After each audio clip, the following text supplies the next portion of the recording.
ना कड़वी सच्चाई कोई बोल रहा है, ना कोई कड़वी सच्चाई सुनना चाहता है। आज भी आप लोगों में बैठे कुछ लोग सोच रहे हैं क्या बात कर रहे हैं भाई, ये तो ऐसे लग रहा होगा, थोड़ी थोड़ी लग रहा होगा, पहली बार सुन रहे होंगे, कड़वा कड़वा मीठा मीठा सुन रहे होंगे ना लगातार। माननीय यशस्वी फला फला फला। अच्छा, दूसरी बात, नाई बहुत अच्छी अच्छी बात करे लेकिन ठीक से बाल ना काटे, वो अच्छा नाई हुआ कि खराब नाई? जरा जोर से बोलिए। मिस्त्री बहुत अच्छी अच्छी बात करे लेकिन दीवार ठीक से ना बनाए तो अच्छा मिस्त्री हुआ कि खराब?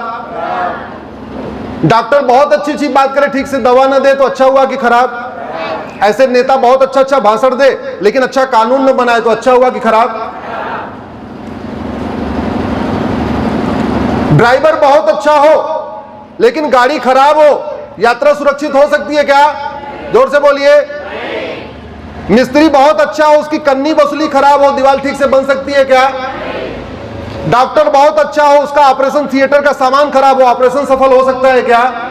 वैसे ही शासक कितना ही अच्छा हो, जब तक नियम कानून अच्छा नहीं होगा, न माओवाद खत्म होगा, न नक्सलवाद खत्म होगा, न कट्टरवाद खत्म होगा, न धर्मांतरण खत्म होगा, न जिहाद खत्म होगा, न लैंड जिहाद खत्म होगा, न मजार जिहाद खत्म होगा, न घुसपैठ खत्म होगी, न घूसखोरी खत्म होगी, न जमाखोरी खत्म होगी, न मिलावटखोरी खत्म होगी, न कालाबाजारी खत्म होगी, न नशा तस्करी खत्म होगी, न मानव तस्करी खत्म होगी, कुछ भी ठीक नहीं होगा।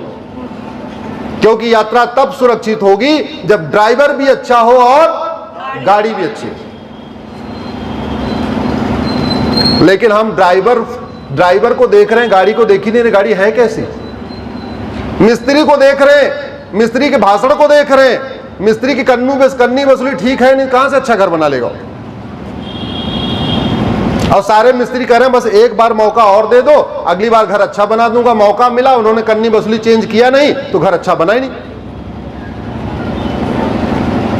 भैया इसलिए कह रहा हूं, जब भारत आजाद हुआ तो पहला काम यह करना चाहिए था, यहां अंग्रेजी कानूनों को खत्म करना चाहिए था, अंग्रेजी पुलिस व्यवस्था को खत्म करना चाहिए था, अंग्रेजी न्यायिक व्यवस्था को खत्म करना चाहिए था, अंग्रेजी प्रशासनिक व्यवस्था को खत्म करना चाहिए था, अंग्रेजी चुनावी व्यवस्था को खत्म करना चाहिए था और नया कानून बनाना चाहिए था।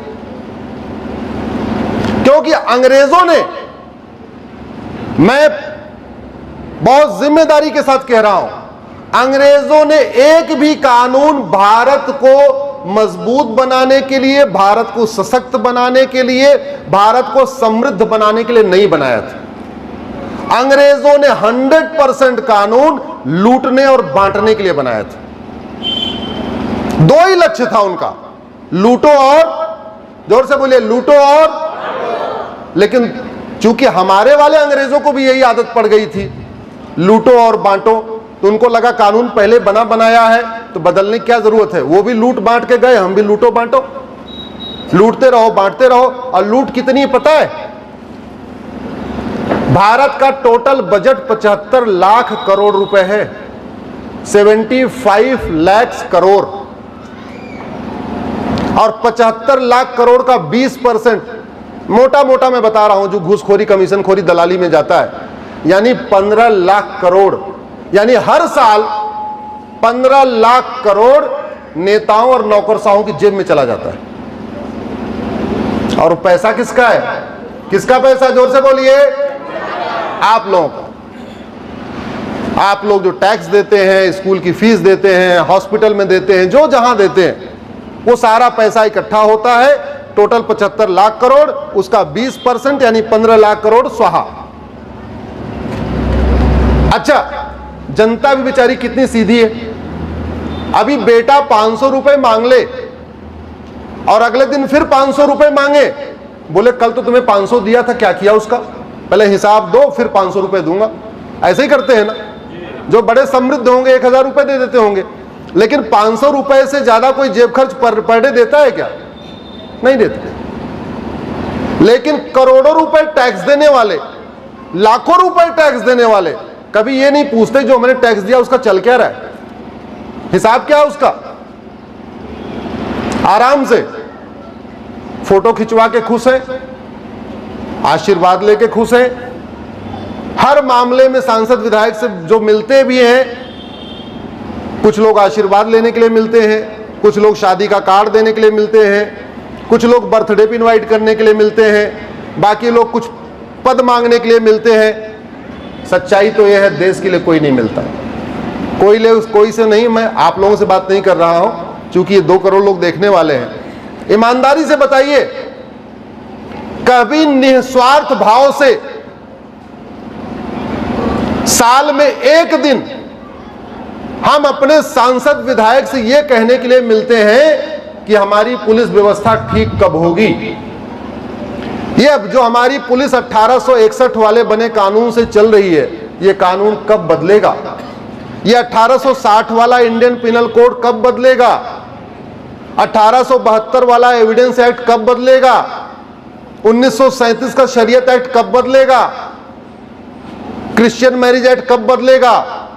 कब बदलेगा? नहीं बात कर। कुछ लोग मिलते हैं, मैं ये नहीं कह रहा हूं कि कोई नहीं, कुछ लोग हैं। स्वामी जी बैठे हुए हैं, स्वामी सोच रहे होंगे कि स्वामी जी लगातार मिलते रहते हैं, जहां जहां सांसद विधायक मिलते हैं एक ही बात कहते हैं कि बताओ कानून कब बदलेगा, कानून कब बनेगा, कानून कब बनेगा।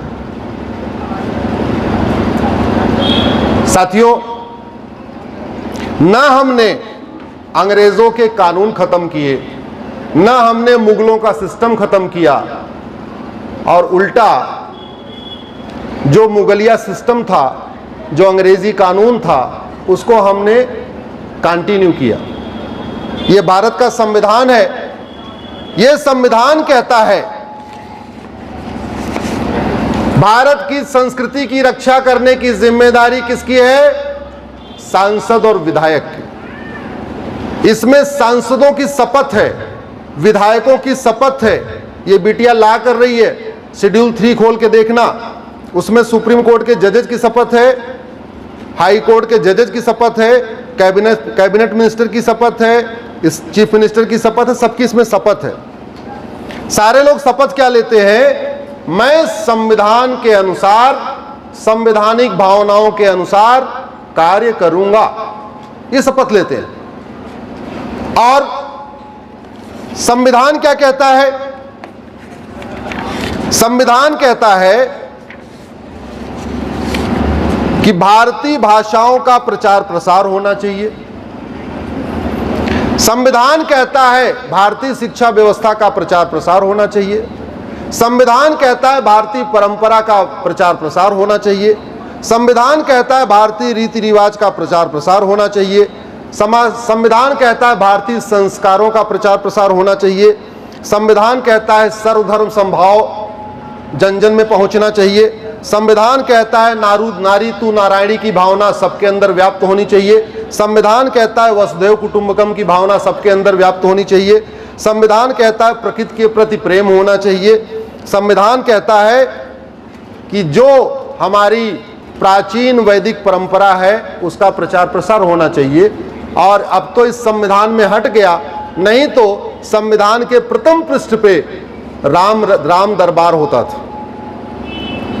और इस संविधान को अगर आप छोटा करके देखें तो केवल रामायण का उत्तरकांड पढ़ लीजिए, केवल उत्तरकांड, और उत्तरकांड के ज्यादा नहीं 20-25 चौपाइयां, उसी में पूरा संविधान है। क्योंकि संविधान निर्माताओं का लक्ष्य ही था राम राज्य की स्थापना। लेकिन इसका मतलब यह हुआ कि जिन चीजों से हमारी संस्कृति को खतरा है, हमारी भाषा को खतरा है, हमारे संस्कारों को खतरा है, हमारे रीति रिवाज को खतरा है, उसको रोकना किसकी ड्यूटी है? किसने शपथ लिया? सांसद, विधायक, मंत्री, जज, उन्होंने शपथ लिया है। जब धर्मांतरण होता है तो भाषांतरण भी होता है, भाषा बदलती है। जब धर्मांतरण होता है सोच बदलती है। जब धर्मांतरण बदलता है संस्कार बदलता है। जब धर्मांतरण बदलता है रीति रिवाज बदलता है। जब धर्मांतरण बदलता है विवाह संस्कार की परंपरा बदलती है। जब धर्मांतरण होता है अंतिम संस्कार की परंपरा बदल जाती है। जब धर्मांतरण होता है सर्वधर्म समभाव की भावना खत्म हो जाती है। जब धर्मांतरण होता है तो वसुधैव कुटुंबकम की भावना खत्म हो जाती है। जब धर्मांतरण होता है नारी तू नारायणी की भावना खत्म हो जाती है। इसका मतलब जब धर्मांतरण होता है तो राष्ट्रांतरण होता है। जब धर्मांतरण होता है तो, और संविधान की शपथ लेने वालों ने क्या कहा शपथ लेके, मैं इस संविधान के अनुसार भारत की रीति रिवाज, भारतीय परंपरा, भारतीय ज्ञान विज्ञान, भारतीय सभी चीजों को सहेज के रखूंगा। लेकिन वो कहां लगे हुए हैं, वोट, और कहां लगे हुए हैं, उसकी शपथ तो लिया नहीं था। तो जिसकी शपथ लिया नहीं 24 घंटे उसी में लगे हुए हैं। जिसकी शपथ नहीं लिया, जिसकी शपथ लिया वो काम कर नहीं रहे। अब एक बात आप मुझे बताओ,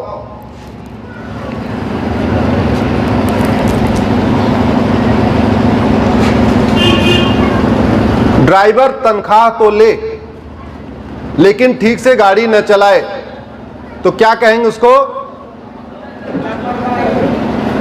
कामचोर कहेंगे। अगर तनख्वाह ले रहा है, हराम का खा रहा है, गाड़ी ठीक से नहीं चला रहा है तो क्या कहेंगे, जोर से बोलिए। अपनी ड्यूटी को ईमानदारी से न करना मक्कारी हुई कि नहीं, जोर से बोलिए जरा, मक्कारी हुई कि नहीं। मिस्त्री अगर ठीक दिहाड़ी ले रहा है लेकिन दीवार ठीक से नहीं बना रहा है, मक्कारी कर रहा है कि नहीं। नाई अपना बाल काटने का पैसा ले रहा है लेकिन दाढ़ी काट दे रहा है बार बार, ठीक से दाढ़ी नहीं बना रहा है, मक्कारी कर रहा है कि नहीं। तो फिर जिन लोगों ने संविधान की शपथ लिया संविधान के अनुसार कार्य करने की, और इसी काम करने के बदले उनको वेतन भत्ता, गाड़ी, बंगला, free air ticket, free rail ticket, VIP दर्शन, वीआईपी यहाँ, वीआईपी वहां, हर जगह वीआईपी सुविधा मिल रही है, वो क्या ईमानदारी से अपना काम कर रहे हैं, जोर से बोलिए जरा। मक्कारी कर रहे हैं कि नहीं, देश से गद्दारी कर रहे हैं कि नहीं, संविधान से गद्दारी कर रहे हैं कि नहीं। और वो इसलिए कर रहे हैं क्योंकि आप सब नहीं, आप सब तो देशभक्त हैं। मैं तो उन लोगों से बात कर रहा हूं जो यहां नहीं आए हुए। हम संवाद आपके माध्यम से कर रहे हैं लेकिन आपसे नहीं कर रहे हैं। मैं उन 2 करोड़ लोगों से कर रहा हूं जो यहां नहीं है, क्योंकि उन्होंने हमें जातियों के आधार पे बांट दिया, भाषा के आधार पे बांट दिया, यादव पटेल में लड़ा दिया, ब्राह्मण ठाकुर में लड़ा दिया, दलित बनाम संवर्ण कर दिया, आदिवासी बनाम फला कर दिया, कुल मिला के उन्होंने तोड़ दिया। तो हम में से अधिकांश लोग पार्टियों के भक्त हो गए, एक्चुअल में देशभक्त तो हुए ही नहीं। कोई सपाई बन गया, कोई बसपाई बन गया, कोई कांग्रेसी बन गया, कोई भाजपाई बन गया, सब बन गए और पार्टी को ही सर्वोत्तम चीज मान लिया। पार्टी के एक छोटे से पद को हमने अपने जीवन का लक्ष्य मान लिया। सांसद विधायक बनने को हमने अपने जीवन का लक्ष्य मान लिया और कभी यह सोचा नहीं कि इतना बड़ा बलिदान हमारे गुरुओं ने किस बात के लिए दिया था। अरे हमारे गुरुओं के छोटे छोटे 2 बच्चे चिनवा दिए गए दीवार में, और छोटे बच्चों ने कन्वर्ट नहीं किया अपने आप को। शिवाजी के बेटे संभाजी महाराज को 35 दिन तक टॉर्चर किया गया कन्वर्ट कराने के लिए। एक दिन एक उंगली नाखून उखाड़ा, दूसरे दिन दूसरी उंगली का नाखून उखाड़ा, तीसरे दिन तीसरी उंगली का नाखून उठाया। शुरुआत के 20 दिन तो उन्होंने 20 उंगलियों के नाखून उखाड़े। फिर उन्होंने उंगली काटना शुरू किया, एक उंगली काटते गए, बोले आप कन्वर्ट हो गए नहीं, आप कन्वर्ट हो गए नहीं हुए। फिर उन्होंने हाथ काटा, नहीं कन्वर्ट हुए। दोनों आंखें निकाल ली, नहीं कन्वर्ट हुए, और फिर मार दिया। 39 दिन तड़पाया, 40वें दिन मार दिया। और हमारे आपके बीच कन्वर्जन हो रहा है और हम वोट और नोट के चक्कर में ये देख ही नहीं रहे कि हमारे बगल की पूरी डेमोग्राफी चेंज हो रही है। मैं बात कर रहा था मैं आपसे पूछता हूं, आप लोग ज्यादा बताएंगे। बोकारो में कन्वर्जन हो रहा है कि नहीं? जोर से बोलिए, जोर से बोलिए। छतरा में, देवघर में, धनबाद में, दुमका में, सिंहभूमि, गढ़वा, गिरिडीह, गोड्डा, गुमला, हजारीबाग, जामतारा, खूंटी, कोडरमा, लातेहार, लोहरदगा, पाकुड़, पलामू, रामगढ़, सिमडेगा, साहिबगंज, सरायकेला और रांची में तो हो ही रहा है। मैंने ये लिस्ट बनाई है आप ही लोगों से बात कर करके, सोशल मीडिया में नोट करके। हमारी एक टीम है जो सोशल मीडिया पे नोट करती रहती है। ये जो मैंने जिलों का नाम लिखा है वो सोशल मीडिया से लोगों ने उठाया है, जहां बाकायदा उन्होंने इंसिडेंट दिया है, नाम तक लिखा है, गांव तक लिखा है कि यहां पे कन्वर्जन हो रहा है। ये बताइए, ये करीब लगभग 20 जिले हो गए। आपके झारखंड के 20 जिलों में कन्वर्जन हो रहा है, आपके झारखंड की राजधानी में कन्वर्जन हो रहा है। इसके बाद भी आप लोग तो जागृत हैं इसलिए आए हैं। मैं तो उनको कह रहा हूं जो इस समय सो रहे हैं, अगर वो बैठे हुए हैं तो कर क्या रहे हैं? घर में आग लगी हुई है, पूरे झारखंड की डेमोग्राफी बदल रही है, झारखंड का पॉपुलेशन बदल रहा है, झारखंड की संस्कृति बदल रही है, झारखंड का कल्चर बदल रहा है, विवाह का तरीका बदल रहा है, अंतिम संस्कार का तरीका बदल रहा है, सब कुछ चेंज होता जा रहा है। और हम क्या सोच रहे हैं, हमारे घर में थोड़ी हो रहा है। अरे हो रहा है, जहां हो रहा है।